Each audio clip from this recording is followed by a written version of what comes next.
I went to a high school. I was one of 7 African Americans that went to a high school that was 3,500 whites.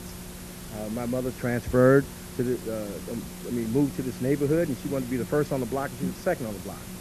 And she insisted that I go to this school that I didn't want to go to because I didn't think they would welcome me, and they didn't at this school in St. Louis, Missouri. I wanted to stay at Bashan High School where I was, which was all African American school, and I wanted to stay there, but she wanted to move to this neighborhood, and she wanted me to go to this school. Anyway, to make a long story short, here I was at this school, and they were running me down the hall with 2x4s and etc. And we had to fight and all that the whole trip in the late 50s. To make a long story short, they were into the people in St. Louis, and these people were into a different kind of thing. They liked Pat Boone. They liked Pat Boone. I hated Pat Boone. I hated Pat Boone. I hated the whole trip. You know, I hated it, and I hated the music that they liked. I was into Johnny Ace and the Coasters and the Platters, and slow dancing at parties with blue lights and red lights, and that's what I was into, trying to be hip. So this particular day, I don't know if it was on a Saturday, I can't recall, but it was warm, I know that. And I walked in this fish fry place, and there were these 4 African American men sitting down, eating sandwich and drinking Coca-Cola, or whatever they were drinking, root beer. And I saw them, and they had berets on, and some of them had processes. But what struck me was that they all had dark glasses on, and they were dressed so hip, They were dressed so hip. So I said, I'm going to sit behind them and see what is happening with them, So I sat down behind them and bought me a fish sandwich, sat down, got me a Coca-Cola, sat down behind them. And then I heard this, and they had music on the box. And I heard this man who was sitting right like this. I was sitting here, he was sitting here, and he said, yeah, he said, that's Homeboy on the box. It's Homeboy on the box. I didn't know who Homeboy was. And then he said, Miles Davis. First time I'd ever heard Miles Davis. And I listened to, he said, yeah, Kenny's really playing now. He's really playing now. He's really playing. And then they started talking about Charlie Parker. Then they started talking about Jackie McLean and Bud Powell and Thelonious Monk and all these people who I'd never heard of. But I really liked the music, kind of, on the record player. I wanted to be hip. So I thought that it was hip, I thought. And anyway, after they left, after they stayed there for about an hour, and then they left, I went back, bought me another soda, went up to the jukebox, put my nickel in, and played Donna Lee, because that's what they said that the person was playing, Donna Lee. And I pressed Miles Davis. And I sat back down, and I listened to it, and then I played it again. And by the time I left that fish fry joint, I'd been in there about 3 hours. That afternoon, I really thought I was on the road to being hip, because I heard Miles and I heard the conversation, and then I was determined I was going to go out and get some of these records and find out who he was. So I started to ask my friend Percy Campbell, who's dead now, my cousin Marvin, who is also dead now, about who was this man, because Percy Campbell was one of the hippest guys I knew. And he told me he knew, and I started listening to Miles. I started really listening to him. And now what really turned me on about Miles Davis was when I heard Bags Groove, the album Bags Groove, which is a great album, just an incredible album. And I remember when I first heard this album, and Donna Lee was something I really liked, but Bags Groove went straight to my heart. It was like it went straight to my heart. That's where it went to. The music did. And I had to have everything else. I had to have everything that I could get my hands on about Miles Davis. Not only did I have to have everything that he had played, I had to learn. I wanted to learn about him. I wanted to know who he was. What made him play this horn like this? What made him the person he was? And after a while, we used to all sit in the stands at Sumner High School in St. Louis, which was right next to Tandy Community Center, where we all kind of played basketball in the evening. And Lester Bowie, who is now a great trumpet player, John Hicks, who is now a great piano player, these people I had met through my brother, who was at that time a great drummer in St. Louis. But we used to all sit up in these stands after we really learned about Miles Davis and say we were going to run away to New York and be like Miles Davis. We were going to run away to New York and be like Miles Davis, because by this time We watched the way he dressed. We understood how he talked. We knew everything about him, like kids find out about people that they admire. And I used to read everything about him in Downbeat, every magazine I could get my hands on. I knew how he talked. So we would stand on corners and talk to the young women when they came by, like we thought Miles would hit on them. You know, like, hey, baby, what's happening? How you doing? What's happening? Yeah. And we would stand like him. We would stand like him. We would kind of gesture like him, like we thought he would gesture. So Miles was very quickly, besides an athlete, Oscar Robinson and the whole bunch, he became my biggest hero.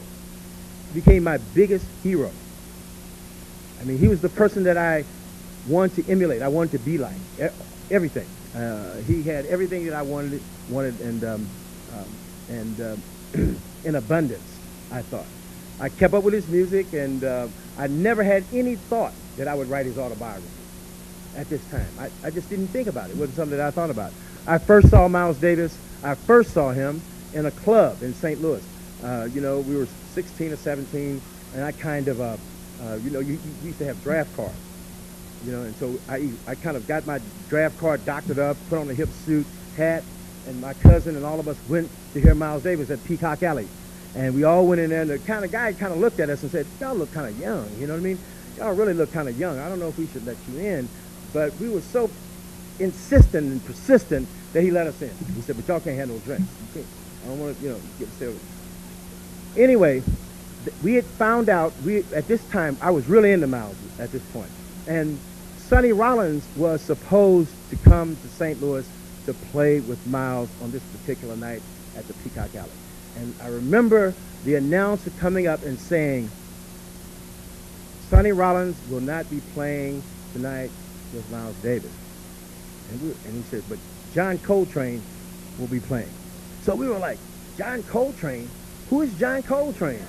I mean, who is John Coltrane? Where's Sonny Rollins? We were pissed off, you know what I mean? Like, really pissed, you know? Like, you mean Sonny Rollins didn't make it? We're going to have to listen to who is this chump, you know? We didn't know anything about John Coltrane. And I remember when that group came out and hit, it was so terrifying. I mean, you could almost hear a pin drop in this whole place. I mean, the whole evening, it was like everybody was standing there like in a trance, listening to this music. And John Coltrane was pretty good. He was pretty good, and he made us forget about Sonny Rollins. And after about 3 or 4 tunes, we didn't even know Sonny Rollins. We didn't even know his name, really. Basically, no, that's not true. But we were like, this guy can play. He can really play. And it was a marvelous evening. That was my first time seeing Miles Davis. First time seeing him in person. And so, of course, I was watching every move that he made. Now, the other thing that you have to know, I had asked my cousin Marvin, who was a very hip guy. He was very hip. He was just a very hip guy. Being a junkie is not hip, but he was a junkie. He was a junkie, and he knew how to scratch. You know, I mean, by that time, young people were like, oh, he can scratch, he can nod, the whole thing. I mean, this is true. This is the way it was. Because of the influence of Charlie Parker, you know what I mean? Even though none of us used drugs at that time, because we were all athletes at that time, but Marvin was the one who knew everything. So I went up to Marvin and I said, listen, Marvin, I want to meet Miles Davis. I didn't know that you couldn't walk up to a star or a person like that and say, hey, man, what's happening? I love your music, you know what I mean? So he said, hey, man, nobody talks to Miles. Nobody goes up and talks to Miles. If he doesn't want to talk to you, you know, he doesn't like to talk to people. So don't go up and say anything to him. He said, he will not talk to you. He will not talk to you. So we looked at him from afar. We were standing up looking at him like this. We had to know what kind of suit he had on, how he had his tie, you know, how he stood. He had dark glasses. He stood at the bar. I remember he had a beer and a cognac. He had his glass and his cigarette, you know. Me, I didn't smoke at that time. I've never smoked, but I mean, you know, it's like I'm looking at this guy and he's smoking. He's standing there with the beer and he's got the cognac and he's clean, and women are going by and he's hitting on them. So I said to myself, man, you know, this guy is really hip. This is what I'm like. About that time, we heard this voice that came from the back of us. All the black people in the place knew not to go up to Miles Davis, even though he was from St. Louis. He was from East St. Louis. Everybody knew not to approach him if you didn't know him. Behind us, we heard this voice say, "Oh, darling, there's Miles Davis. Let's go up and say hi." So he said, "Who is that?" You know what I mean? So we turned, it was this white guy and his girlfriend, and he came right through us, walked up to Miles, and we were looking like we were like trying to pay attention to see what was going to go on. He walked up to Miles and said, "Hello, Miles. My name is," and Miles Davis said right on the spot, "Fuck you, motherfucker, get out of my face." Just like that. It was amazing. You know, I had never heard anybody talk to anybody like that. Nobody talked to anybody like that. I had never heard anyone talk to anyone like that. Now, I'm not saying that's a nice thing to do, but I'm telling you how Miles Davis was. I'm trying to build up and trying to let you know how this man was. He didn't play no games with anybody. The guy went away. You know, I kind of felt bad for the guy, but then I said to myself, you know, well, he should have known better. You know, he should have known better. We knew better. How come he didn't know better? You know, how come he didn't know that he couldn't go up to Miles Davis and say that? You know what I mean? We knew. We were like, we heard the drum. We knew that was not the correct thing to do. So that was my first impression of Miles. And I think all this is important because when I get to him, I'll get further. You'll see why. I went to Grambling College, and I came home for the winter vacation. And my friend said, "Miles Davis is going to be in Chicago. Would you like to go up to Chicago? We're going to drive up there. We'd spend the night, and would you like to go?" So I went up there to Chicago with my friends. We drove up a little two-car caravan from St. Louis, about 300 miles. We drove to Chicago to see Miles Davis at the Sutherland Lounge. Again, the man at the door kind of looked at us, but we had our doctored up, IDs. And so he let us in, but he, told us not to drink again. And when we got in there, this time, we were in for another shock. Because not only did he have John Coltrane in the group, but he had added Cannonball Adderley. And it was like, so when we heard him that night, he had the sextet, went from the quintet to the sextet. And it was marvelous to hear this other musician in the band. And then he was opening up the sound at this time. He was starting to get into the modal music, He was changing it a little, changing it. So Miles was a musician and an artist who always changed. He always changed. He had to change because he was a creative artist. And creative artists don't stand in the same place. He told me one time, he said to me, there are a lot of great trumpet players who are technicians. There are a lot of great musicians who are technicians, but they are not creative artists. He said they don't change. They're not interested in trying to pursue different kinds of things, and they can play what they play real well. He said, but I am a creative artist, and I change because of the fact I have to change. I have to change my music because I hear different things. And that always stayed with me. But anyway, I came back to St. Louis, went back to Grambling and continued to listen to his music. And over the years, I would see him play at different places. And then after going to Europe and growing up and doing all kinds of different things, and finally deciding I was going to be a writer after living in Los Angeles and coming to New York. I'm trying to take a shortcut because through Ohio University and came in Ohio University, taught at Ohio University, and then came to New York to teach. And I find myself in New York. And I go to I'm going to a lot of his concerts. Well, to make a long story short, a good friend of mine was his doctor at the time. He lived right down the hall from me, this friend of mine. And he said to me one day, we're going to have a party. And I said, oh, fine. Does he want to come? I said, yeah. And I was a bachelor at the time, and he says, you have to don't bring your girlfriend because it's going to be a lot of people. I said, cool, that's all right. So I went, and I get to the party. Who's sitting there but Miles Davis? There's an empty seat by him. Nobody would sit down by him. Nobody. And I have to say to you, I had been begging my friend Leo Maitland, who is now dead, to introduce me to Miles. He never would. And this was his way of doing it. He invited me to the party. I looked over there, and the seat by him was empty. So I got my food. I went over and sat down by him. He looked a little shocked, that I would sit down by him. I sat down. He kind of looked at me. He had his dark glasses on. He looked at me. And he said, what's happening? I said, nothing. He said, you sure about that? I said, what do you mean? He said, you see that fine woman out there? He said, you see her? I said, yeah. He said, is she happening? I said, yeah. He said, then something's happening, ain't it? I said, yeah.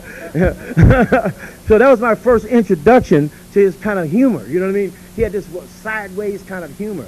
And we sat there and talked, about nothing. He asked me what I did, and I said, a poet. I wrote, and I was a poet. He said, oh, you're a poet? And he kind of looked at me and said, yeah. And we talked some more about different things, and I told him I was from St. Louis, and I told him that I'd also been, a fan of his music for a long time. We talked about 10 minutes. He got up and left, and this is important, all this stuff. And he got up and left, and he left. He said, later, and he's leaving. He left. About 2 weeks later, I was walking down Broadway. Here comes Miles Davis walking towards me. And I said to myself, Miles Davis, wow, that's heavy. So I'll speak to him. So when I get up to him, now I should have known better. I should have known better because I already told you the story of this white couple, right? And I think I know him now because I sat down by him and talked for 15 minutes. I really think I know him now. Miles, me and him like this. 15 minutes. I'm like this with him. So he's coming at me, and, Miles had this incredible energy. He's dressed in all black, he's got his dark glasses on, he's got his hat, and he's really bobbing. He had this real walk, And we're walking on Broadway on the west side, and when I get from here, maybe to there, I said, hey, what's happening, Miles? And he walked right by me. Zoom. Like this. I was shocked. Everybody on the street was snickering. Everybody else was snickering just like, we were snickering at that white couple, right? They were snickering and said, yeah, you think you're hip, yeah? You speak to Miles Davis, right? Because they knew who he was, too. He just kept going. So I said, hey, Miles. I turned around. I'm talking to his back now. I'm talking to his back as he's going away. I said, hey, Miles, it's me, Quincy Troupe. The poet? He don't say nothing. He keeps going. He turns the corner. I felt I had egg all over my face. Everybody's laughing on the street now. They're looking at me, snickering. I pulled myself together and walked on, kind of depressed. So about 3 weeks later, this same friend of mine, the doctor, had another party. I go to the party. There's Miles again. By this time I'm emboldened. I walk up to him because he didn't embarrass me, right? As the kids say, he didn't diss me. He didn't diss me, threw egg all over my face, out on the street in public. And I'm from St. Louis. I'm a man. You know what I mean? Like, he can't do this to me. So I'm somebody. So I go right up to him. I said, hey, Miles. I said, hey, man. Hey, listen. He looks at me like this. I said, I saw you on the street, man, and spoke to you. You didn't even speak to me. He said, shit, I don't have to speak to you every time I see you. Who the fuck are you? You know what I mean? He said, I don't have to speak to you. Get out of my face. I don't have to. He just dissed me just like that and threw me off. So that was my first kind of encounters with Miles. And from that time on, because he had a girlfriend, I had a student of mine who was in my poetry workshop, beautiful, beautiful woman who lived in my building. He was going with her. And so I'd get in the elevator, and there he would be. Or he'd get in the elevator, and there I would be. And we knew each other, and we would never say anything. We just stand there like this, all this terrible energy like this. If you went in these little elevators, and with a Miles Davis with all this energy, like jumping off everything, and his look, he would look at me out of the side of his eyes like that, and his look said, you better not say nothing to me. You better not say nothing to me. And I didn't, I never did. I never said anything to him. Time went on. I'm a fan still. I go to the music, and I go to hear his music because I love Miles' music. I loved it. There are periods I didn't like, which I have chronicled in this new book called The Genius of Miles Davis, which will be coming out next fall. It's a 400-page critical memoir that I've written about him and my relationship with his music, and my relationship with him and how he was, and it was a fun book to write. So but I'm glad it's finished. I kind of closes the chapter in a way, in a sense. But I had to write this book. But what I'm saying is, finally, I was writing for Spin and all these magazines, and Rolling Stone, New York Times, and poetry. I'm starting to get my ego is kind of coming together. Everybody's ego comes together. I'm getting published everywhere. People giving me readings and they're talking about my work, and so I'm starting to feel marvelous. You know what I mean? And so my editor moved over from the Village Voice to Spin magazine. And so, to make a long story short, he asked me who I wanted to write about. I told him Michael Jackson, Chuck Berry. Miles Davis was at the top of the hit list, and so I got a chance to do Miles and do it for Spin. And so I go over to his apartment on 79th and 5th Avenue. He was with Cecily Tyson at the time, and I go there, Go up into, finally get a chance, go up there, come in. They told me I had an hour and a half to meet with him. An hour and a half, that's it. And so I get there, I walk in, and I told you I had a bad knee, you know. And, I had this bad knee from playing basketball, which I hurt. And so I'm standing there, and I walk in the apartment, it's totally dark. Dark. It's like a cave. And the television is running. Television is running. You know, these images are coming off TV, people talking, you know, incessantly, you know, and beautiful view of Central Park. Beautiful view of Central Park. But other than that, it's dark. So his valet takes me around the corner. We walk around this huge place, and we get around the corner in this little area is Miles, and he's painting furiously. So I stand there on my bad leg, because I didn't have a knee brace then, and I'm going like this, back and forth, back and forth. He don't pay no attention to me. He don't say nothing. He don't look up. He has great focus, Miles does. He had fantastic focus. So he stands. So after about 15 minutes, I was getting pissed, you know. I was like, you know, I'm somebody, you know what I mean? I write these poems. I got books. People talk about me too, you know. So I'm looking at him like this, and so finally he took up and said, sit down. So I sit down. So I went around the table and sat down. And he looks at me like that. He has dark glasses on, dressed in black. It's dark in here. He's got dark glasses on. And he's drawing, and he goes, he looks like. I'm looking at him thinking like, what is he doing? So he reaches out with his hand and grabs my dreadlocks. So this time I had dreadlocks. He grabs my dreadlocks. How you get your hair like that? So I hit his hand. Pow! You know, he snatched his hand back. He said, what's wrong with you? And his valet, who I found out later was a triple black belt. You know, he was a triple black belt, and I could feel the energy kind of going into motion. And you know, like the valet is like, should I kill him now or what? You know, and he's a black guy too. He's like, should I kill him now? But Miles was looking at him, talking about, you can see in the eyes saying, no, don't do it yet. Don't kill him yet. So he said, are you crazy? What you hit my hand like that for? So I say to him, listen, because I'm over here to do this story on you, that don't give you no right to invade my space. Your space is over there. This is my space. Your space, my space. Okay? So he looked at me and he started smiling. He started smiling.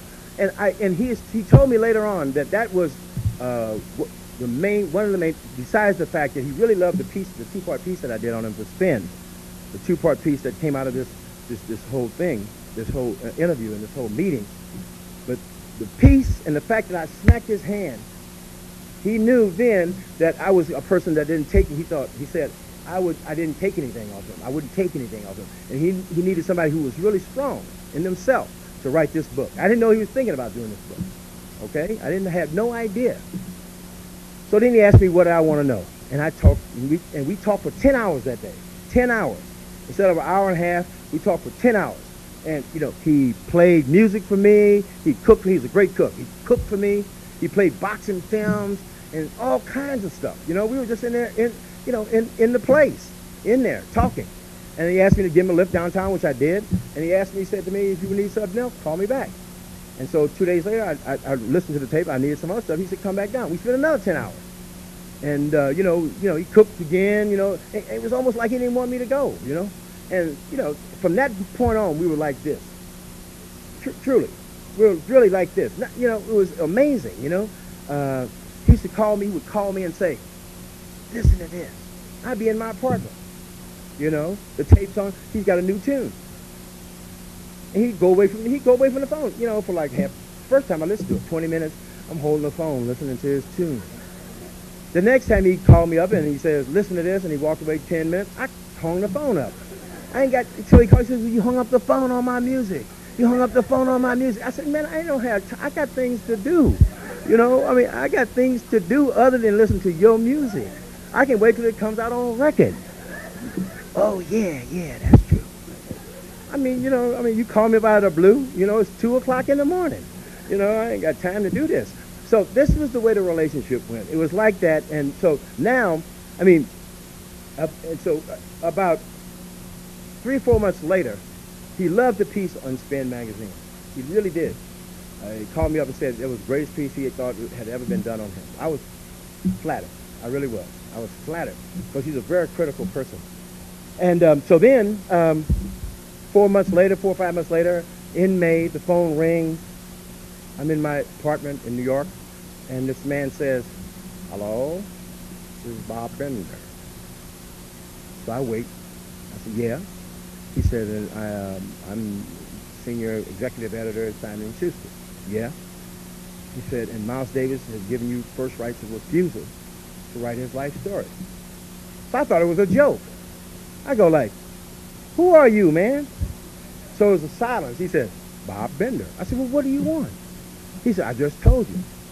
I said, "Well, then if this is a real deal, then you call my agent." "I will. What's her number?" So I gave him the number. He called the agent. Half an hour later, she calls me back and says, "Did Bob Bender call you?" I said, "Yeah." I said, "Is it for real?" He said, "Yeah." So that's how that happened. Just out of the blue. It's like over the transom. You know, like over the transom. It wasn't something that I pursued. I didn't run after it or anything. And so the collaboration I did with Miles Davis was one of the most interesting collaborations that times that I've ever spent. I was privileged and honored that he asked me to do this. It was rough, though. It was hard. It was hard to first get him to talk, because Miles doesn't like to talk. He doesn't really like to talk a lot. And so it was very difficult. So I thought I would start after I get through. You can see that tape recorder right in his face. And so when I'm going to go through these in a minute, and then you can see these. And a friend of mine, John Stevens, who's a great photographer, Miles allowed him to come up one day and just do a day in the life with us. He and Miles and myself. About this time, Miles he was really at the end of his life becoming a great painter. And he was really becoming a really fine painter. He was really working at it. He was doing 5 hours a day painting, and he would rehearse. He would practice and compose. That's what his life was like. He'd wake up in the morning, he'd go swimming. He'd go get his acupuncture. And then he'd come back, then he'd paint. Then he'd have some lunch, and then he would practice. And then he would compose. And this was all, every day it was like this. Every day it was like this. And like he said to me, art for him was a curse. Art for him was a curse. Women were not that important, to him, and it was interesting. They were important, but they weren't, The most important thing was his work. And that's very difficult for somebody who wants to live with somebody like that, to want to live to be with them. Because if that's all you do, if that's what you live for, it becomes very difficult, in a sense. Miles was a very, very temperamental kind of person. He was a true, as far as I'm concerned, genius. He was a true, absolutely true, pure kind of genius. I have never met a person that was just as intuitive. He did exactly what he wanted. If it was in front of his head, that's what he did. If he thought it, that's what he would say. Now, you can be pissed off about that. He can say some things. He said some things that were very, very, very, very, very controversial, very evil. Not evil, but mean-spirited. Seemed mean-spirited. But if it was in his head, that's what he would say. But the thing that I loved about Miles is that you can't find hardly anybody that played music with him that will say a bad word about him. Now, today, who really knew him, you can't find anybody. Now, the people who say bad things about Miles are people who didn't know him. My son loved Miles Davis. I can tell you some funny stories if we have time about my son and Miles. And my wife, loves Miles. And, because of the fact we got to see him up close. He was a lonely person. Genius sometimes can be a lonely kind of thing. To be alone with that music all the time. To be alone with painting all the time. To be alone with just his own thoughts. My whole idea is that, he was always playing to himself. He was soliloquizing with himself. It was a soliloquy. All of his music, all of his art. It was like a soliloquy. He was talking to himself. And in that way, and in that sense, it's really interesting. So I think what I'm going to do, what we used to do, I'd go there and I would tape him. I would go there and tape him. It was a very difficult thing to write this book because of the fact Miles doesn't speak in straight sentences. Like if you ask him, tell me about Charlie Parker. Yeah, he said, yeah, man, Bird was a great musician. He was fantastic. I love how he's almost quit every night, man. We go on the road, man, with Bird, man. But that motherfucker was a trip. We go on the road, man, and we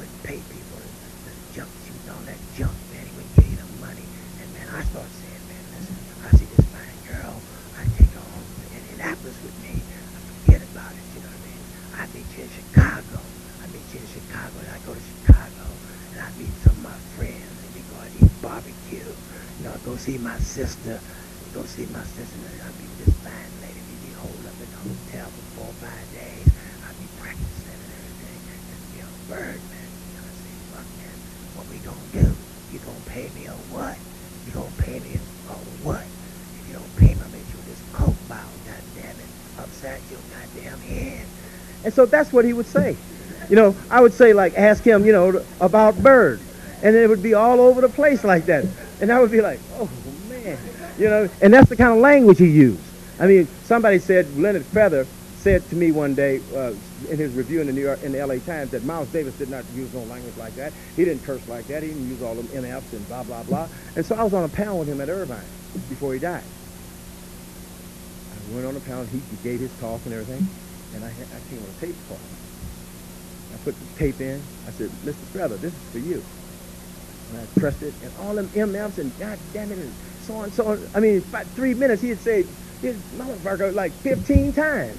You know what I mean? So he just turned red. Wasn't nothing to say. You know what I mean? So I took it and put it in my pocket. But that's the way he talked. And the decision that I made was I was not going to sanitize Miles Davis. I don't talk like that. But it's not my world to sanitize Miles Davis. I told him I was going to write this book, warts and all, however he was. Because I think that's what people who are going to read about him should want to read, how a person is, not that they sanitize. I mean, we saw that from Nancy Reagan. Nancy Reagan sanitized her life, and this woman, Kitty, what's her name, Kitty Kelly or whatever her name, came out and wrote the real book. And that book's outsold Nancy Reagan's book. You know, because everybody said, yeah, that's the way she is. Yeah, that's the way she is. She like that. You know, she liked it what Kitty said. You know, she ain't like what she said in that book. I mean, so I told Miles, we're going to put everything in here. When you hit women, at the whole trip. I said, because, and if you want to take it out, then you can take it out. But Miles never took it out. He never took out one word. He didn't change anything. I mean, if it was wrong, I mean, if I had something incorrect in terms of chronologically, in terms of his memory, he would change it. But he didn't change anything else about his treatment of women, his treatment of his friends, his drug addictions, nothing. And so a lot of people got, you know, a little upset when that book came out because, you know, Miles was the epitome of cool. So all of a sudden you hear about reading about this guy who's this person. He's a human being. We all human beings. We all go to the bathroom. We do all kind of silly things. I mean, we're not gods. I don't care how famous you are. You're not a god. Nobody's a god. Miles Davis was not a god. He was a human being. He was a genius player, but he was a human being. He made a lot of mistakes. He knew he made a lot of mistakes. And so I really felt, I had a lot of respect for him when I got through with this book. You know, I had a lot of respect, and I really loved him as a person. I had a lot of respect for him for a person who can tell the truth about their lives. You know what I mean? About their life. Can tell the truth about it, whether you like it or not. But you tell the truth and you put it all out there. For that, I respected him. I respected him enormously, enormously. Now I'm going to run through these little slides, and just so you can get a sense of how this was going, how our day went. You know what I'm saying? Do I have to press this thing? I have to press it. Forward, right? Let me get my shit together. All right. That's what you can see there. You know, that's in his apartment he was living on 59th Street. And he had a wonderful face. Bone structure, you know. Intense. He was totally intense. And great style, great face, but a country guy in a lot of ways.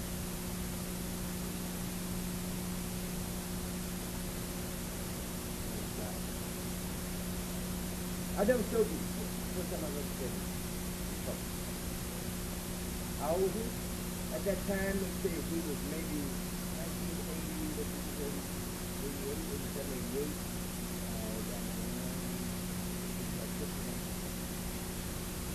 He would go around the hood, like he was telling.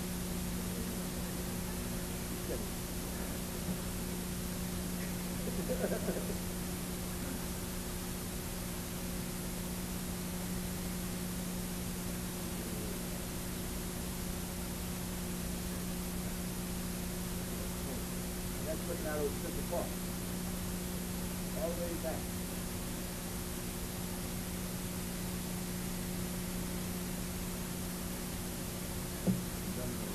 He loved to paint. You know, he wanted to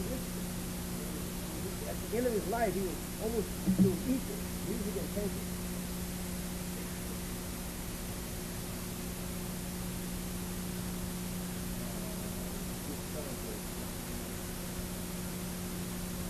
I got a couple.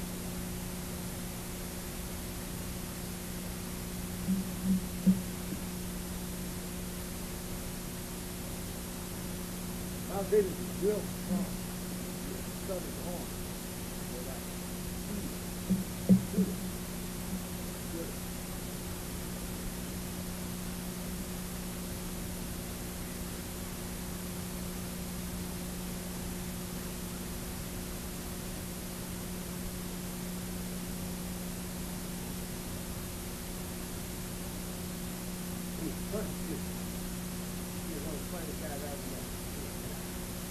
That's what a lot of people didn't know anything about it. Everybody knew that. Knew that.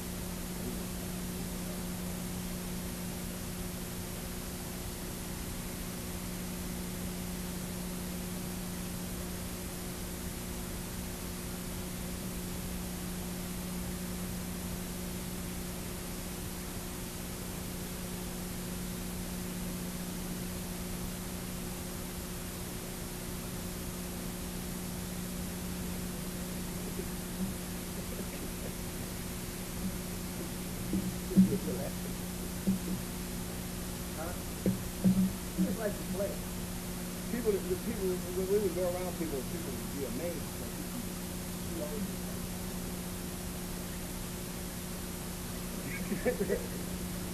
But see, since he had a hair leak. He had a hair leak because he had this blood disease in his hair fell off. So he was painting, so he had this hair leak. So whenever, anytime I wanted him to stop, you know, it was a weed that was woven into his hair, but I was doing it. No. Because I told him one day, I'll pull it out. You can't pull mine out. I'll pull your stuff out. He told me.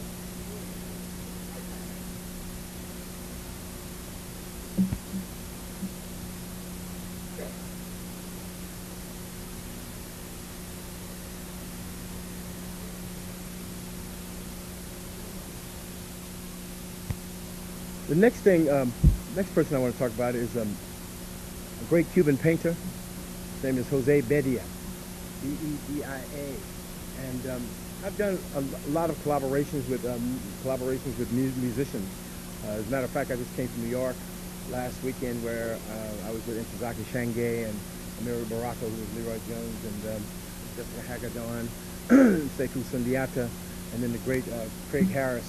And Nona Hendricks. Nona Hendricks used to be a LaBelle, and we did this concert for 2,500 people at City College. It was wonderful.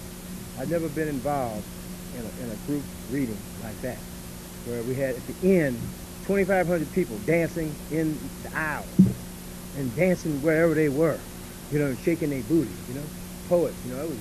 I thought I was Bob Marley, you know, or thought I was Michael Jackson, you know. We were walking the edge of the stage, and I mean, you know, fighting for position because the people were screaming. It was wonderful. And so I do a lot of collaborations, I mean, with musicians.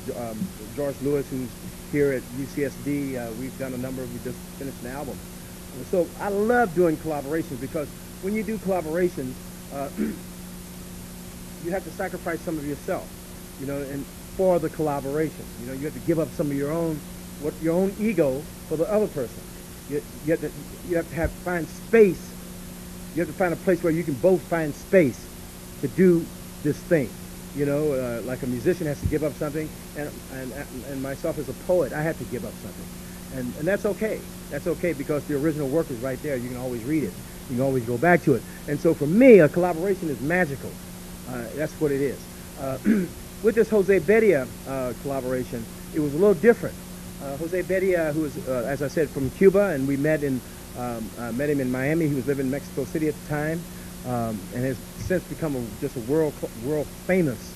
He's a really great, famous painter now. You know, but when I met him in Miami, I didn't know who he was. I didn't have no idea who he was, and so I just met him there at this party, and started to talk. And he was such a beautiful, I mean, a beautiful, absolutely beautiful person. You know what I mean? And so I said I was there with my wife, and we said, listen, we're going to come to Mexico City, but maybe come and see you. He said, sure, come down. We'll take you, go out and everything. So we went to Mexico City, and he took us every place. Like, took me everywhere. Just all over Mexico City. And here's a person I just met one time. And we went to his house, went out to eat, everything. And so then when Margaret asked him, my wife owns a gallery here called the Troupe Gallery, which is on 301 Spruce Street. And she asked him for a show. He said, sure, okay. And that's how that happened. And it happened like that. And so the show that he was going to have, he came to stay with us for 10 days in La Jolla here, where I live. And he was trying to figure out what he was going to show. I had no idea, that I was going to be a part of what he did. So he came to a reading I had. The day before, I had a reading downtown at the Writer's Voice. The Writer's opened up the first night. I was the one that gave the reading for that first night. And so Jose was in town with his wife and his little boy, and they came. And he heard me read, and he went back, and I gave him a book, and he went back to Miami. By this time, he had moved to Miami. And he went to Miami, and he called up, and he said the show that he was going to do was going to be based on these poems that I gave him in this book. And I said, wait. I said, don't just do don't do, those are older poems. I said, he'd already done some. I said, wait a minute. I said, let me send you these new poems, because I'm doing this new book for Coffee House Press, and so maybe you can get some inspiration on some of them, and then we can do it in the book. So sure enough, he did, and he did about 8 new paintings off the poem. So the collaboration was a reverse in a sense. It was like I sent him the poems, and he had heard them, and then he got whatever inspiration he got from the poem. And so what I was going to do tonight is read you some of these poems. Read you the poem. It's going to be kind of complicated. Where's that light? Right there? What I'll do is, can you turn the light on and I'll see if I can see it like this? Yeah. The first poem is called A Poem for Magic. This was in an old book, and he did it because he liked the poem. So it's called A Poem for Magic.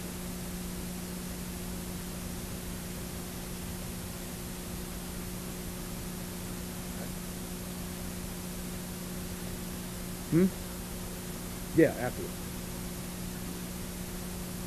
Take it to the hoop, Magic Johnson. Take the ball dazzling down the lane. Herk and jerk and raise your 6 feet 9 inch frame into air, sweating screams of your neon name. Magic Johnson, nickname Windex way back in high school, 'cause you wiped glass backboards so clean. Where you first juked and shook, wild your way to glory. A new style fusion of shake and bake energy, using everything possible. You created your own space to fly through. Any moment now, we expect your wings to spread feathers for that spooky takeoff of yours. Then, shake and glide and ride up in space till you hammer home a clotheslining deuce off glass. Now, come back down with a reverse hoodoo gem off the spin and stick it in sweep, popping nets clean from 20 feet right side. Put the ball on the floor again, Magic. Slide the dribble behind your back.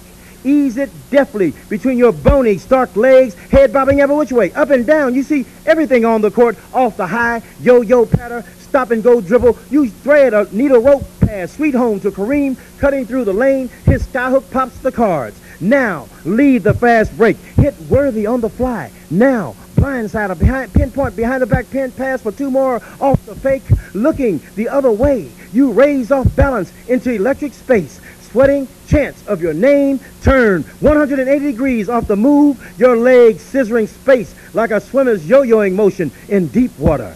Stretching out now toward free flight, you double pump through human trees, hang in place, slip the ball into your left hand, then deal it like a Las Vegas car dealer off square glass into nets, living up to your singular nickname. So bad, you cartwheel the crowd toward frenzy, wearing now your electric smile, neon as your name.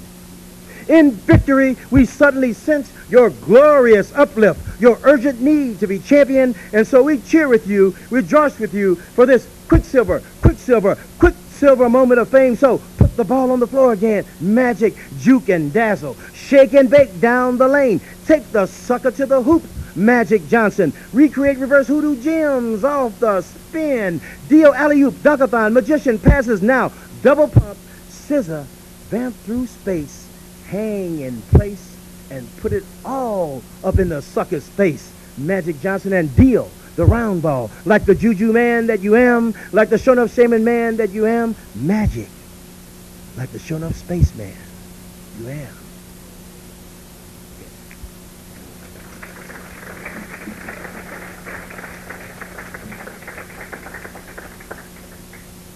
So that's the painting. Now that painting is real big. It's about from here to that television set. You know, big. And it's a beautiful painting. It's really a monumental piece of work. The paper on it is some special paper that he got someplace down in Mexico. He got some special paper.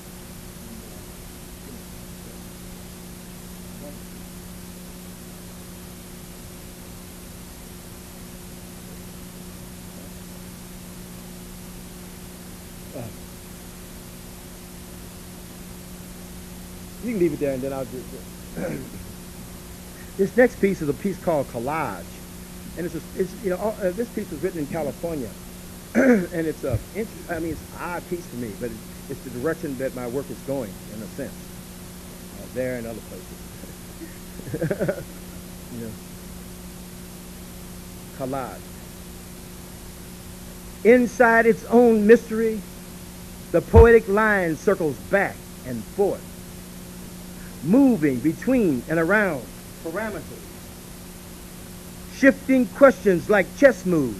Words strike at the heart of syntax everywhere, deploy their chord changes as notes in musical phrases, or cluster like drones silhouetted in a honeycomb. If the voice box breaks and its tone is always dry as bone, its volume mannered, meticulous, never raised above a humming whisper, but is a thin, straight line cutting through the graph of an EKG heart monitoring machine.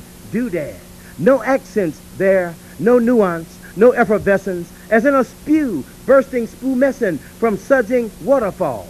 The petals of spray holding faces in that foaming articulation there when dashed over stone in swelling deep basin bottoms. Finger-like plumes dance upward when the water hits the surface hard and is bridged across the light to a shimmering point by a miracle of arching rainbows where the sun rides up through the transparency of misting flesh, and the veiling water's cloud-like breath is atomized in flicks, shadow catchers pick and catch in black and white or luminous color frames shot through their optic lenses like nirvana, and can be a luminous moment of pure magic when snatched from a thrilling once-in-a-lifetime moment, and is crystallized there inside an image of what Air Jordan used to create when he soared high above the rest, up there in space, as if he were Jimi Hendrix or the Prince of Darkness, Miles Dewey Davis, playing blue on aura, all playing mantras deep inside themselves, without a clue of bullshit or hesitation, without fear of switching gears as they solo to bloom into flowers of their syncopated magic, shining high up above imitations, their imaginations flying somewhere perhaps out over the dome of Montana, where the eye sees clouds as shoes or bruising battleships cruising wide open currents of wind, light, skies blue as eyeballs there of some Scandinavian mountain climber, bird tracking through snow upward toward some summit where we fix now our erring gaze, and where a flock of birds is a burst of syllables as in a sprinkling of black notes as wing cards, scattering themselves across our view as if they were a crew of dark dots tacked to the surface of some painting, a collage of impressions flung there as if they were a herd of nervous eyes hyperventilating as in the body language of new age hip-hop, cultural stew. The colors there dazzling, the aroma of that digital planet Mac attacks, sizzling, staccato, pungent, inside blooming spices of words flung everywhere as clues of generational breakdown. What else can I tell you except the world is square instead of round? That there's no meaning to the silly question if one walks a straight line or staggers up a hill, but an argument over shape, apples or oranges, skinny or fat, or the reason some block-headed gringos slosh beer and act out rows of ugly Americans in Mexico. deep inside the microwave oven of their fogs, perhaps ratcheting up an urge or two of Jeffrey Dahmer, a bar or two of nuclear burnout blues, whacked out on the bullshit tip of Walt Disney's Mouseketeering trip, and stretched out on the sun-fried sands of cash and carry brains, oozing madly all over gridlock freeways of L.A. every day. Hey, we're talking about MTV informational meltdown here. A blizzard of cardboard images hacked up and dropped in a frenzied celebration of confetti on a ticker tape parade. I mean, the whole world changed after that mushroom cloud bloomed and left all those incinerated shadows inked into the world's collective brain, but whose children then rose up through schematas of grids and computer chips to strangle the money flow in the throats of the mad bombers of the West and diverted away a gaggle of greenbacks to their squirrel's nest located somewhere in official Tokyo. Imitations of cowboys and rockers there too. At best, a weird fascination with the culture of those who bombed them.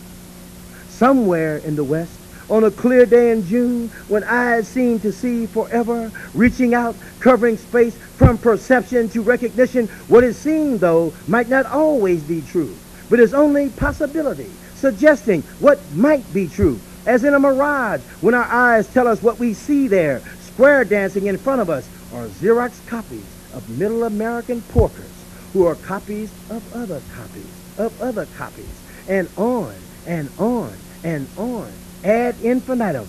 Though what might be truer is that those copies we think we see are only white styrofoam sculptures of George Siegel, unctuous illusions caught up in shifting light, outlining magical tricks the art of seeing plays on our terrified minds, images grafted there through our eyes, wheedling spin doctors of influence lay down on us, as in a photo of Air Jordan, seemingly walking up there through space, his outstretched arm and hand holding a basketball, his leonine body, a picture of lean beauty, strength, and grace, and the black and white colors there, showing no tension at all.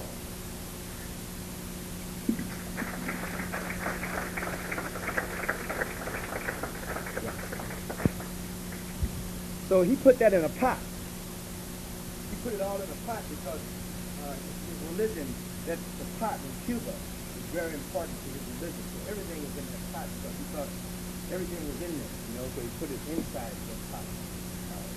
It's very interesting. The poet, Yusuf Komunyaка, who won the first prize off that thing.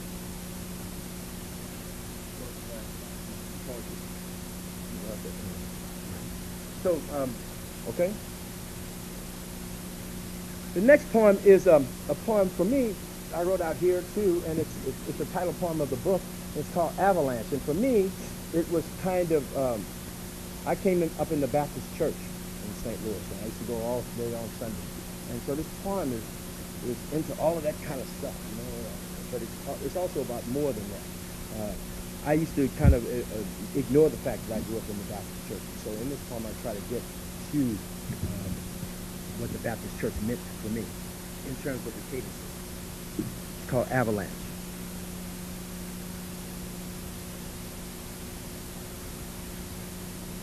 Within an avalanche of glory, hallelujah sky breaks, spraying syllables on the run, spreading sheets, waving holy sounds, solo sluicing African bound, transformed here in America from voodoo into hoodoo, inside tonguing blues, snaking horns, where juju grounds down sacred, up in cards, up in the gritty foo-foo, magical, where fleet rounds of cadences whirlpool as in rivers, where memory spins down foaming into dances, like storms swallowed here in a burst of suns, up in the yeasting blue voodoo, holding the secret clues mum inside the mystery unfolding, up in the caking disrag of daybreak, miracles shaking out earthquakes of light like mojo hands, luminous with spangling, and all the vamping blood songs of call and response, or the vamping blood songs of call and response. As in the pulpit, when a preacher becomes his words, his rhythms, those of a sacred blues man dead outside his door. His gospel intersecting with antiphonal guitars, a congregation of amens, as in the slurred riffs, blues strings run back, echoing themselves, answering the call. The voice cracked open like an egg, the yoke running out, the lungs imitating collapsed drums, and he is the rainbow and confluence of sacred tongues, the griot, the devotion of rivers, all up in his hands, all up in his fingers, his call, both invocation and quaking sermon, running true and holy as drumming cadences brewed in black church choirs, glory, hallelujah vows, spreading from their mouths like Wolfman's mojo, all up in Mahalia Jackson's lungs, howling vows, rolled off hoodoo consonants, brewing magic, all up in the preacher's run of muddy water, strung all up in the farm, drenched with Coltrane, riffing all up in mouths of Lightning Hopkins mojo songs, blues yeasting lungs of bird, when music is raised up as prayer and lives healing as June's sun, quilted in the black babies' tongues, sown deep in their lungs as power, and blueprinted here in breath of rappers.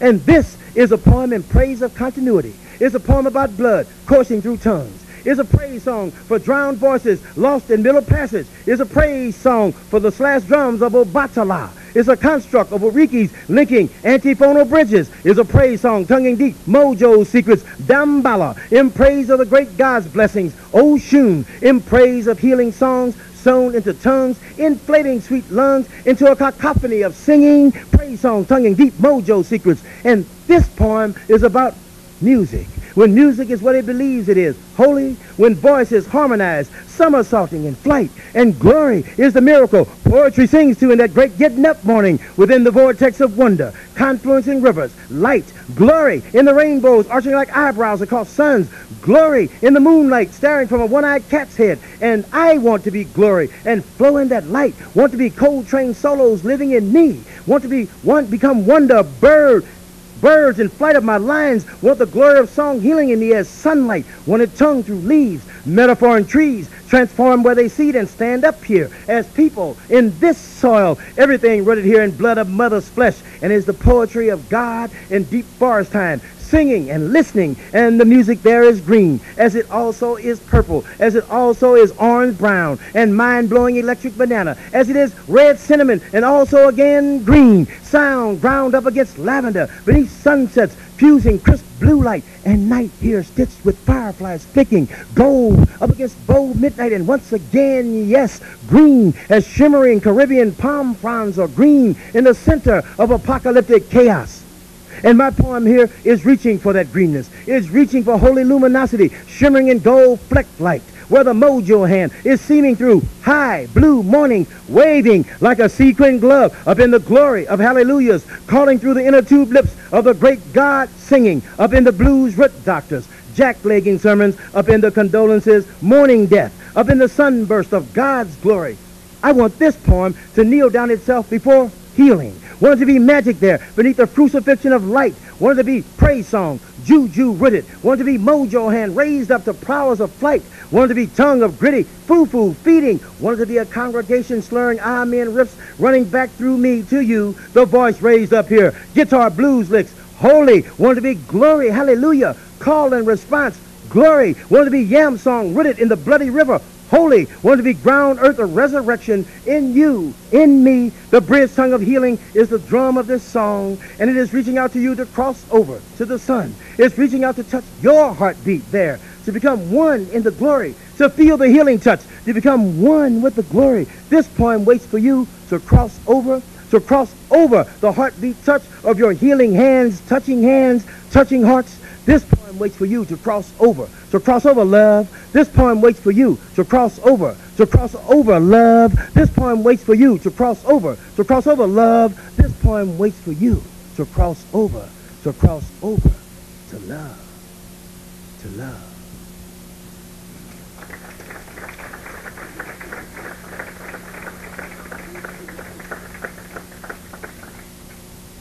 Now this is what he did with it. And this was the cover of my book in some way. And actually, that's what he did with it. Yes, hallelujah, avalanche, fufu is in his culture, juju is in his culture. And hallelujah he understands. And the other thing is about all of that movement, all that movement with the language. I mean, I love it. I love what he did. Now this next one is a poem from my grandmother, and it's called The Old People Speak of Death. It's a softer poem. My grandmother died when she was 94. and she's a wonderful woman. And you know, I wrote this poem for her because you know, we were really close, my grandmother and I. And every time I go home, she'd always be talking about somebody was dead. You know, I guess when you get to be 94, that's what happens. You know, everybody goes. You know Miss So and So around the corner. I said, yeah, she dead. I go back and say, you know Miss So and So? Yeah, she dead too. She said, you know so and so and so and so? Yeah, she dead. She said, you know Miss Mary? I said, she dead too. She said, no, but she almost dead.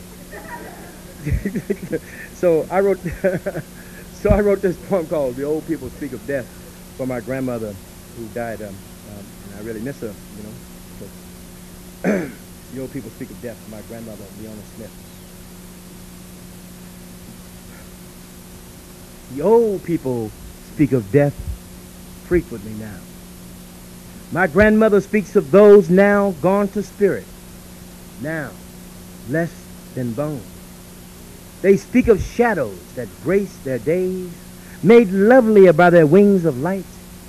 Speak of years and of the corpses of years and of darkness and of relationships buried deeper even than residue of bone. Gone now beyond hardness, gone now beyond form. They smile now from ingrown roots of beginnings, those who have left us and climbed back through holes the old folks left inside their turnstile eyes for them to pass through. I walk back now with this poem through turnstile holes the old folks left inside their tunneling eyes for me to pass through. Walk back to where I see them there, the ones who have gone beyond hardness, the ones who have gone beyond form. See them there, darker than where roots begin and lighter than where they go, carrying spirits heavier than stone, their memories sometimes brighter than the flash of sudden lightning. And green branches and flowers will grow from these roots, wearing faces darker than time and blacker than even the ashes of nations. Sweet music will sprout from these flowers and wave petals like hands caressing love-stroke language under sun-tongued mornings. Shadow the light spirit in all our eyes. They have gone now, back to shadow, as I climb back out of the holes of these old folks' eyes. Those spirits who sing through this poem, who have gone now back with their spirits to fuse with greenness into stones and glue their invisible traces of spaces, nail upon the transmigration of earth. The exhausted breath now singing guitar blues voices, blowing winds through white rib cages of these bone days, gone now to where years run, darker than where roots begin, greener than what they bring. The old people speak of death frequently now. My grandmother speaks of those now gone to spirit, now less than bone.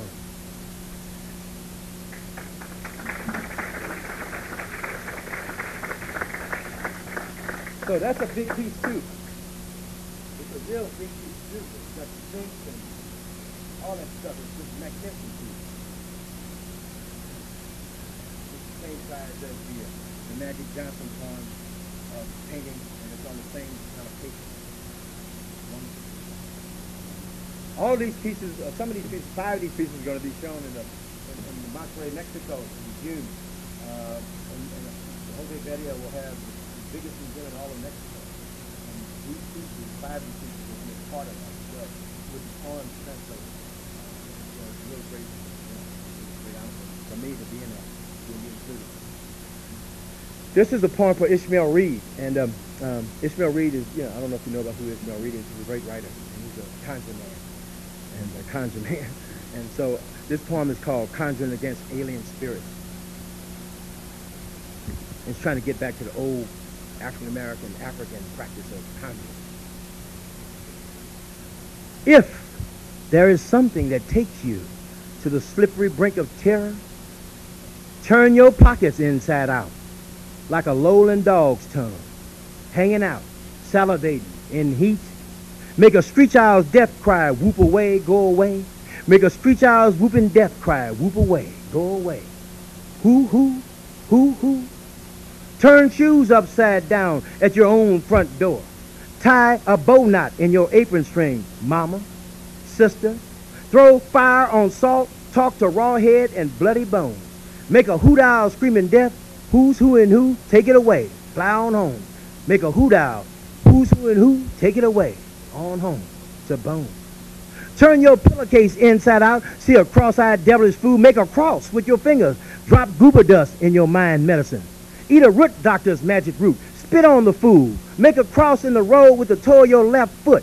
Where you met yourself just now, coming and going, spit down on it. Sure enough, that same spot you passed over just now, in the middle of that road, spit down on it to soften up enemies. Walk backward along any road you have passed over before. A red omen room like a one-eyed wino stare, stuck up in bone shadow trees there. Throw dirt over your left shoulder. Spit down on it where it fell like a sprayed mist of tears in the road. Spit down on it to heal that spot where your terror locked itself up inside another's enigma. Father, brother, where someone's footprints leave their signatures of weight-defining shapes of worn-down souls stamped into this place. Speak to raw head and bloody bone. Great-great-great-grandmama in Africa make a hoot owl screaming death, take his whooping case home. And who's who and who here, all the way home. Turn your terror inside out like a lowland dog's tongue, salivating in heat. Take a deep breath. Make a hoot owl screaming death after tearing flesh and whooping away. Take your death slip. And who's who and who here, all the way home.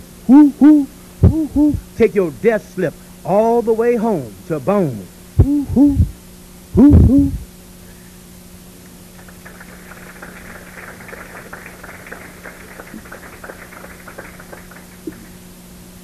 That one's dark. Like the poem. You know, if you've been to Africa, it's a whole thing about conjure. If you've been in the South, it's conjure. You come to the cities, and sometimes we forget about all that, you know. But them old people in Mississippi and in South Carolina, North Carolina, Tennessee, Alabama, Georgia, they don't forget about it. They don't forget about it. And in Africa and in Haiti, they don't forget about it. I just was in Brazil this summer. They all the way in it. You know what I mean? It's an African thing. It's a whole African thing. This is a poem from my father. My father was the second greatest catcher of all time in the old Negro Leagues. And he was, if you've ever seen all those movies, those videos on Ken Burns' show of the black baseball players, those are his films. So he was also the historian of the old Negro League. And he was also the first African-American to be a scout for the St. Louis Cardinals.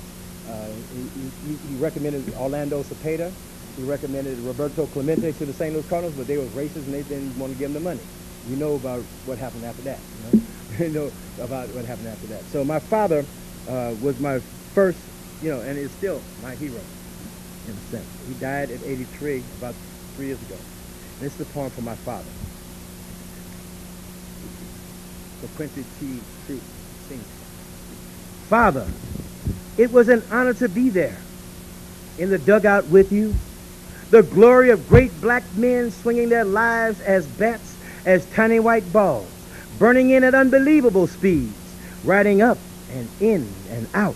A curve breaking down wicked, like a ball falling off a high table, moving away, snaking down, screwing its stitch magic into chittering circuit air, its comma seam spinning toward breakdown, dipping like a hipster, bebopping a knee-deep stride in the Charlie Parker 40s, wrist curling like a swan's neck behind a slick black back, cupping an invisible ball of dreams. And you there, Father, regal as an African, a boa man, sculpted out of wood from a sacred tree of no name, no place origin. Thick branches branching down, thick roots branching down into Cherokee and someplace else lost way back in Africa. The sap running dry, crossing from North Carolina into Georgia, inside Grandmother Mary's womb, who was your mother, and had you there in the violence of that red soil. Ink blotter news gone now into blood and bone graves of American blues. Sponging rococo, truth long gone as dinosaurs. The Agent Orange landscape of former names, absent of African polysyllables, dry husked continents there now in their place, names flat as polluted rivers. And that guitar string smile always sticking across some brilliant American redneck's face, scorching like atomic heat, mushrooming over Nagasaki and Hiroshima, the fever-blistered shadows of it all, inked as body etchings into sizzled concrete.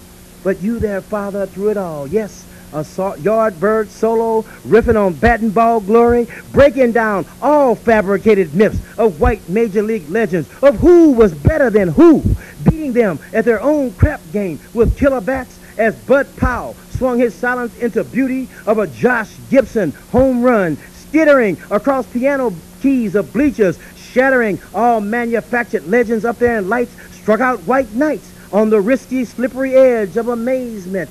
All the miraculous truth slipping through, steeped and disguised in the blue, confluencing like the point at the cross when a fastball hides itself up in a shimmying slide, a curve, breaking down and away in a wicked sly grin, curved and broken down like the back of an ass-scratching Uncle Tom who, like old Satchel Paige, delivering his famed hesitation pitch before coming back with a hard, high, fast one, rising is sometimes slicker, slipping and sliding, and quicker than a professional hitman.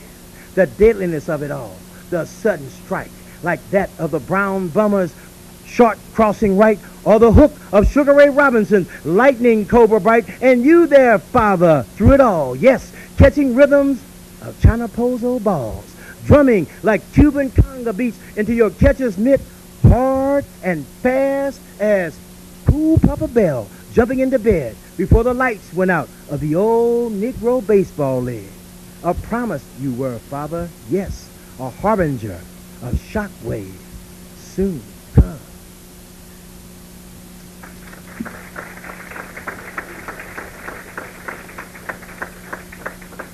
And, you know, my father played in Cuba and Puerto Rico, so Jose saw it, you know, because he was saw in Cuba and saw in Puerto Rico and in Mexico and Venezuela. But he played baseball the whole year round. So Spanish fluent. First time I ever heard salsa. In 1950. You know, but to bring that music. So I grew up multicultural like that. Listening to all that different stuff. You know? So that was my father with the math and, you know, he gave that thing to me. He gave it to me. Now I have to give this to you. So, like that. Now this one is a funky one. This is, you know, this is about Hugh Masekela and I used to walk down the street in Manhattan and look at the women in springtime. Because unlike here, you know, in the springtime in New York, you know, everybody bones up in the winter, you know. But here, everybody just be out there all year. So it ain't no big thing. So y'all might not think it's a big thing. But when we were living in New York, it was a big thing. So when the spring came, it was warm, and all the women that took on the overcoats on, we walked down Broadway and looked, you know. And some people, one woman got, you know, somebody I read this poem at Berkeley, and someone said, "You're a male chauvinist pig." I said, "Well, I guess so." You know, so I sure enough be looking. You know, I was looking, you know. Anyway, this was an older poem. This poem was written in when I was before I was married. That don't mean I don't look, you know, but it was written before. I just had to tell y'all that, you know. It's called Male Springtime Ritual for Hugh Masekela. It's hard on male eyeballs walking New York streets in springtime. All the fine flamingo ladies peeling off everything the hard winter forced them to put on. Now, breasts shook loose from straight-jacketed clothes, teased invitations of nipples, peekaboo through clinging see-through blouses, reveal sweet things the imagination needs to know to fire up mystery in our heads. These cantaloupes jelly roll, seduced through silk, short-circuit connections of dirty old men, mine and their you-know-what young men too. Fog up eyeglasses, contact lenses, shades, and most of these shown-up hope-to-die lovers always get caught without their portable Windex shade cleaner bottles, and so have to go blind throughout the rest of the day contemplating what they thought they saw. I mean, it can drive you crazy walking behind one of those memorable, sweet, memorable derrieres in springtime, when the wind gets cocky and licks up one of those breeze tongues slit on the side wraparounds, revealing that grade A sweet poontang rump of flesh, and it's moving like them old deep ladies taught it to do and do. I mean, it's maybe too much for a staid, good old boy Christian chauvinist uptight with a bad heart and a pacer. I mean, what can you expect him to do? carrying all that kind of heavy baggage around. But vote for bras to be worn every day, no bouncing breasts jingling the imagination here, peekabooing through silk, and abolish any cocky wind whose breezy licking tongue gets completely out of hand, licking up the wraparound on slit skirts of fine young things. I mean, there ought to be a law against some things. I'm sure he would say. Reckless eyeballing. I'm sure he would say. Anyway, it's hard on male streetwalkers in springtime. Liable to find your eyeballs roaming around dazed and crazed in some filthy New York City gutter, knocked there by some dazzling sweet beauty who happened along your field of vision. Who knows? Next thing you know, they'll be making portable paces for eyeballs. There are so portable paces for eyeballs. Anyway, it's springtime in the old Big Apple, and all the fine flamingo ladies are peeling off everything the hard winter forced them to put on. Now, breasts shook loose from straight-jacketed overcoats, tease invitations of eye for eyeballing nipples. It's all a part of the springtime ritual, y'all, and only the strongest eyeballs survive.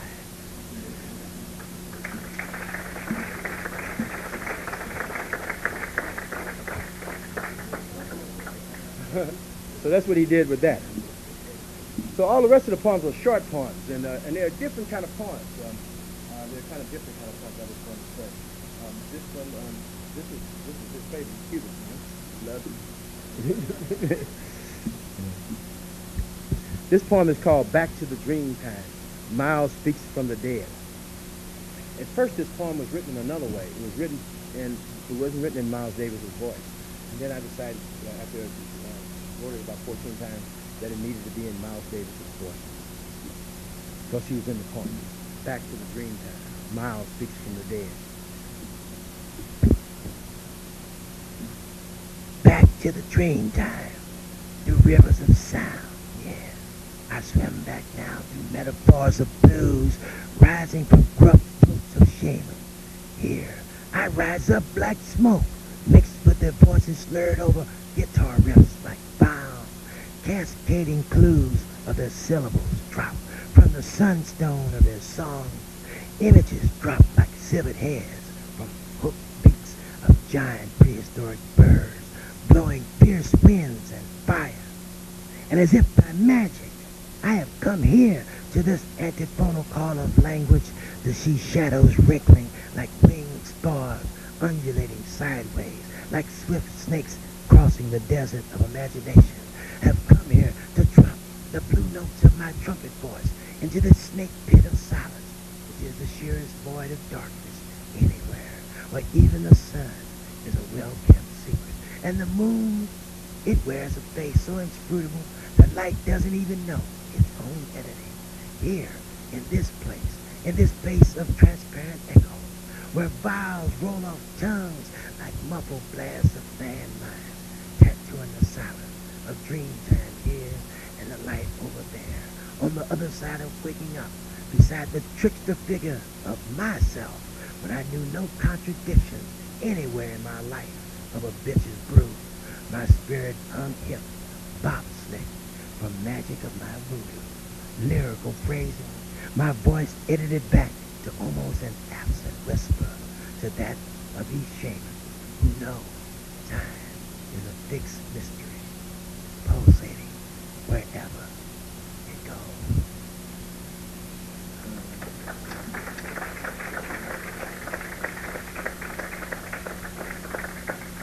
You got about 3 more, bear with me. So that's that.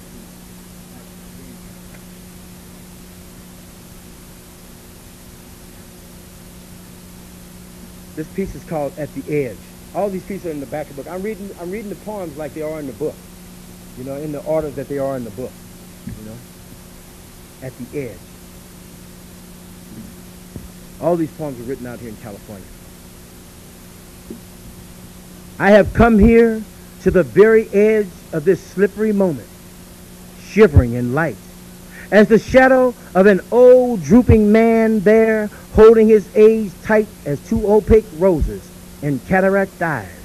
And they resemble 2 gray caged birds, grows and contracts, drapes its lengthening silence along and across the ledge of my poetic imagination here, Words as birds, as metaphors come to life, as time washing in waves, raises the question of the land's permanent flight, ending at the conjugation of ebb and flow, where salt water alchemizes light and air, at the edge of a nation's limits, its wingspans touching two seas, east and west, like an eagle's, below the sky's glow. Silhouettes of cruising dark clouds, blooming over stitching gunfire now, slink themselves across this moment. Framed between light and darkness, ink their wrinkling shadows across a stark white floor, in an optic white room, where an old man sits holding a decrepit memory of gloom in his hand, a torn photograph of himself when he was young, while outside in the winking west, up over darkening Pacific skies, the sun is a cat's eye, closing behind an agitated plume, the color of the old man's rug, his shadow lengthening now, wrinkling at the edge of a nation's gloomy imagination of itself, fuses with sunset light, fading into shadow on the floor.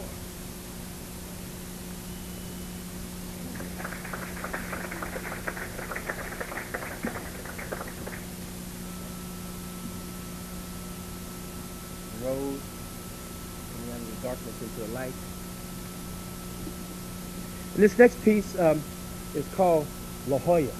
When I moved here, I found something very curious, and as much as I like La Jolla, I went to this man's house, and everybody had these signs on their lawn, armed response.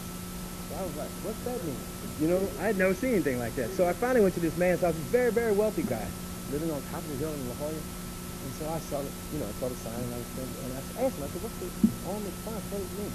And he said, well, I got all these guns. He showed me all these guns he had. He had about 20 guns. So then I said to him, you ever been mugged? He said, no. You ever been beat up? Nope. Anybody try to rob you? Nope. I asked him 3 or 4 more questions about that. I said, if somebody really wanted to rob you, take your money, they'd just come in this house, pick up one of your guns and shoot you. Because you ain't never used one of these guns, and if they serious, that'd be it for you. You know what I mean? You got 13 guns in the house. I mean, what is it? You ain't never got robbed. Where you getting this stuff from? Off TV?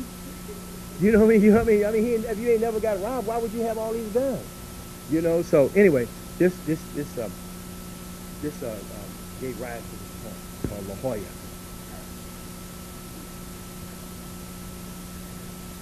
Living out here, calm, on the edge of the streaking western world, where most sunsets leave vivid stains on the thin black line separating the Pacific from the plunging ocean of flight above it.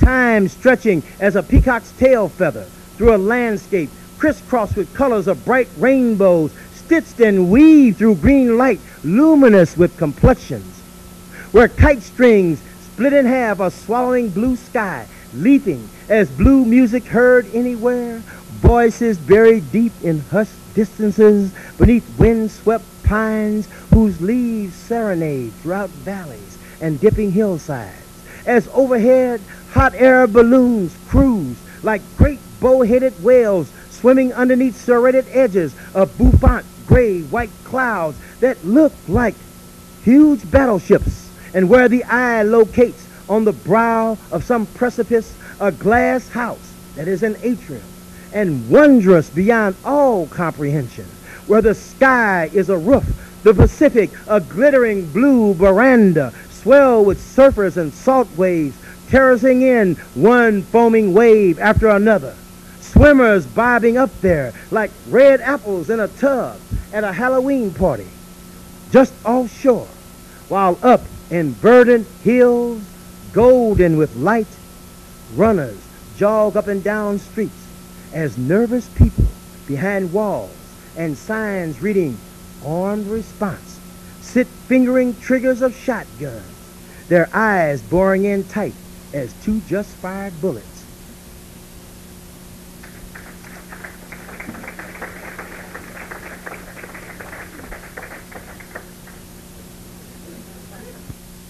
The person, Lucy Goldman, who owns this next piece, is here. She's in the back. I saw her come in.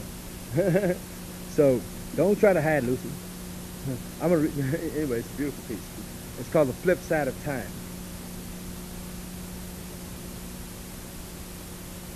There is nothing on the flip side of time but more time. Yawning like a cat's wide open mouth of space above us, around us.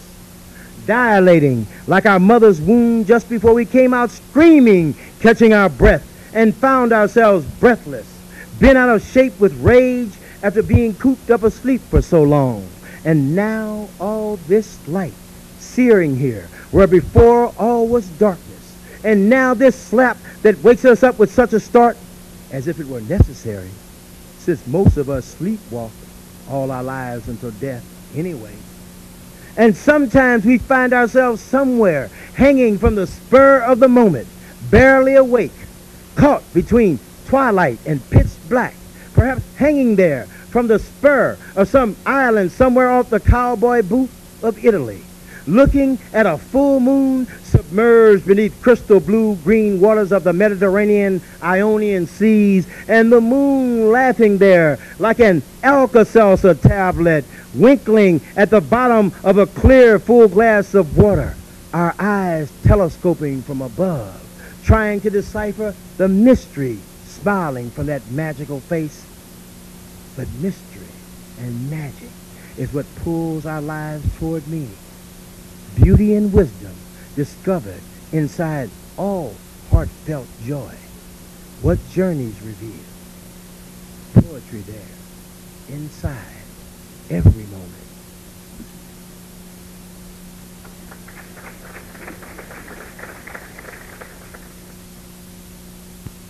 This last one is called Stillness. He picked all the poems that he wanted to do paintings to, so it was his choice. And then after this, you can ask questions and whatever. We started around 20 after, so we don't have time. Couldn't find a light, so that's why I got this. This is great, I think. Great. Stillness. This poem, I went to, I had the pleasure to go and read up in North Dakota. And I went outside and saw this, and it was in the snow. It was real cold, too. So I wrote the notes for this poem up there at the university. Stillness.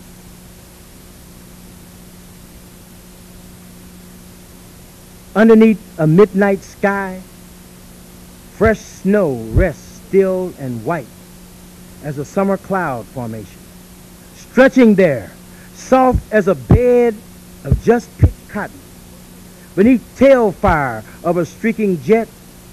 And soon the wind will stir up again the murmuring dead voices lying there beneath that blanket of chill glittering crystals, reminding of light refracting jewels covering the earth's hard floor, the tongue lashing speech of God's saw-blading breath. It's quiet now, so soon again. After the cold shattering cacophony of language, an avalanche brings the sound deafening in its power and louder than the scream of God inside the voice of a shattering tornado, louder than roaring screams sudsing in the curling finger at the top of a sudsing epiphany above the wall of water howling in a tidal wave, drowning everything within the blink of an instant, the frenzy suddenly leveling off flat as quick as it came. And now lies there a dark steel pool mirroring as in a dead duck's eye, wide open there, as if it were a midnight sky holding a full moon above a whispering chill landscape sculptured by hands of winter.